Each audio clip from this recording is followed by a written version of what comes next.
அகிலாண்டேஸ்வரி கொடுக்கும் மகா ட்விஸ்ட். ஏன் இப்படி பண்ணுறாங்க?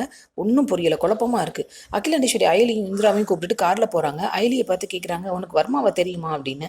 அன்றைக்கி உங்களை வர்மா கொலை பண்ண ட்ரை பண்ணப்போ அயலி தானே உங்களை காப்பாற்றினா அப்படின்னு இந்திரா சொல்ல, இவன் என் அர்ச்சனாவோட பொண்ணு, அவள் தைரியத்தில் பாதியாவது இவளுக்கு இருக்கணும்ல அப்படின்னு சொல்கிறாங்க அகிலா. இப்போ நம்ம வர்மாவை தான் பார்க்க போயிட்டுருக்கோமா அப்படின்னு அயலி கேட்குறாங்க. ஆமான்னு சொல்லி அயலியும் வர்மா வீட்டுக்கு கூப்பிட்டு போயிடுறாங்க. அயலி அர்ச்சனாவோட பொண்ணையும் கூப்பிட்டு வந்திருக்கேன் அப்படின்னு வர்மா கிட்ட சொல்லி அனுப்புகிறாங்க. அவங்க உள்ளே போன உடனே அயலிக்கு டென்ஷன் ஆகுது. இப்போ வர்மா என்னை பார்த்தா அந்த ஃபேமிலி ஃப்ராடுன்னு கண்டுபிடிச்சிருவானே, அப்புறம் சும்மா விட மாட்டான். அதுவும் இல்லாமல் என்னோட ஃபேமிலி எங்கே இருக்குன்னு தேட போய் ஒரு வேளை அப்படி தேடும்போது என் அம்மா இன்னும் உயிரோடு இருக்காங்கன்னு கண்டுபிடிச்சிட்டான்னா என்ன பண்ணுறது அப்படின்னு மனசுக்குள்ளே அவங்களுக்கு 1000 குழப்பம் ஓடிக்கிட்டே இருக்குது. அகிலா கிட்ட கேட்குறாங்க, அம்மா எதுக்கு நான் அர்ச்சனாவோட பொண்ணுன்னு அவங்க கிட்ட சொன்னீங்க அப்படின்னு. அப்படி சொன்னாதான் அயலி அந்த வர்மாவுக்கு இன்னும் பயம் அதிகமாக இருக்கும். நீ ஒன்றும் கவலைப்படாத, அவனால் உனக்கு எந்த ப்ராப்ளமும் வராது, நான் பார்த்துக்கிறேன் அப்படின்னு சொல்கிறாங்க அகிலாண்டேஸ்வரி.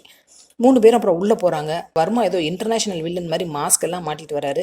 அகிலாண்டேஸ்வரி, அர்ச்சனாவோட பொண்ணு வந்திருக்கான்னு சொன்ன காணமே அப்படின்னு கேட்க, அகிலா அயலியை பார்த்து கையை கட்டுறாங்க.